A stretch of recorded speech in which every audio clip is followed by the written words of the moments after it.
We are the group 2 and our topic is in chapter 3, which is the social and cultural development. The learning outcomes at the end of this lesson, students are expected to discuss the link between individuals and society and explain the social changes that took place in the 19th centuries, analyze the events and occurrence within the context of Jose Rizal's time. So, education system during Spanish colonization in early 19th century. First is friar dominance, religious emphasis, vernacular instruction, suppression of Spanish.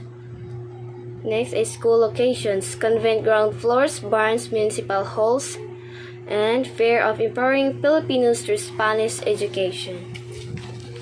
So, the friars occupied the dominant position in the educational system for the first established schools with the Spanish missionaries as teachers. So, sa unang panahon, kaning mga friars is, sila mo'y na-power, so sila mo'y nag-controlled sa tanan education. So, fear of God was emphasized and obedience to the friars was instilled into the minds of the people. So, kanipod sa una po kanipod ang mga friars, so sila po silbi teachers sa mga estudyante. So, sila po mag-decide kung unsa ilang itudlo sa mga estudyante. Although, naapod sila yung law nga dapat nga required sa mga estudyante nga makatuon sa Spanish because they were instructed in the vernacular. So, the friars believed that knowledge of Spanish will energize the Filipinos to undermine Spanish colonization. So, sa una po, ang kanipod ang mga estudyante, magklase sila dito ni sila sa kumbento sa pare. Kung dili sila sa kumbento, dito sila sa Varns. Kaning Varns is kuan siya kaning farm building. So, kung dili po sa farm building, dito po sila sa municipal. So, sa una, kaning mga Spaniards is mahadlok sila nga tagaan og kapangyarihan ang kaning mga Filipinos sa pamagitan sa edukasyon sa Spanish because they already know nga kaning ang mga Filipino is a very educated. So, we're seen as potential threat to the Spanish authority. So, next is the Educational Decree of 1863. Establishment of public elementary schools, boys and girls, prior opposition to Spanish instruction, desire to maintain Filipino isolation from liberal ideas. The Educational Decree of 1863 provided a free public education system and the Philippines managed by the government. So, the decree mandated nga dapat nga mag-establish at least one primary school for boys and one for girls in each town under the responsibility of the municipal government. And the establishment of a normal school for male teachers under the supervision of the Jesuits.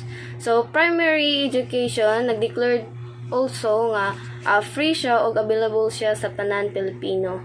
So, regardless na lang sa social class, kinagin ni siya bayad.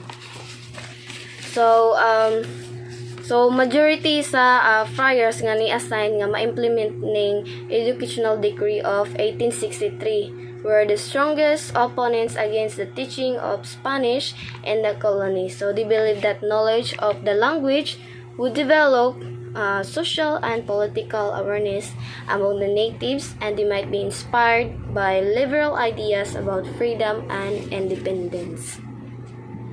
Jesuits. The return of Jesuits in 1859, an establishment of Ateneo Municipal and later Ateneo de Manila University, which was open for all Filipino as well as Spaniard, an introduction of modern methods and curriculum, which is the Latin, Spaniard, Greek, French, and English, an establishment of Escuela Superior de Maestros and Superior Normal School for female teachers. Next is the Educational Decree of 1863, which provide a free public educational system from government management, one primary school per town for boys and girls, a normal school for male teachers, and contrary to popular belief, and those schools were not primary religious institutions. The Ilustrados. So these are the beneficiary of free educational system, which will include Rizal, Lopez, Jaina, Del Pilar, Ponce, and Luna, and vital role in the propaganda movement and Katipunan. So these are the criticism of the Spanish educational system. Overemphasize on religion, limited and irrelevant curriculum, poor facilities and materials, lack of academic freedom, racial prejudice against Filipino, and prior obstruction of education reform. In results, ideas, and proposal for educational reforms. So, mass education as the foundation of a free society, criticisms of the 1863 decree's shortcomings, advocacy for academic freedom, and call for a balanced curriculum fostering patriotism and civic consciousness. So, results proposals for educational reform aim to create an educational system that empowered Filipinos, fostered critical thinking, and promoted national identity and civic engagement, ultimately contributing to a free and independent Philippines. Cultural development. During the Spanish period, education spread and changed Philippine society. The Ilustrados, or educated Filipino, learned European ideas, which inspired them to fight for freedom. More people from middle and lower classes also got an education, making them aware of social and political issues.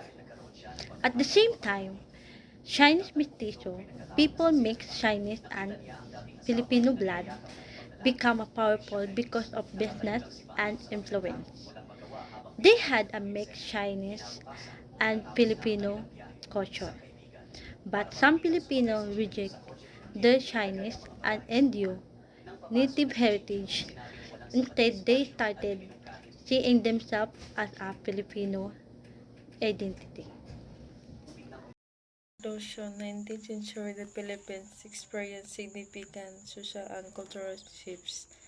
The struggle for independence was significantly shaped by education, which fostered a distinct national identity, and Rizal reforms were instrumental in this process. The Rizal advocacy for educational reform was key to the nation's development for a unique identity, and its subsequent push for independence education played a vital part in this transformation.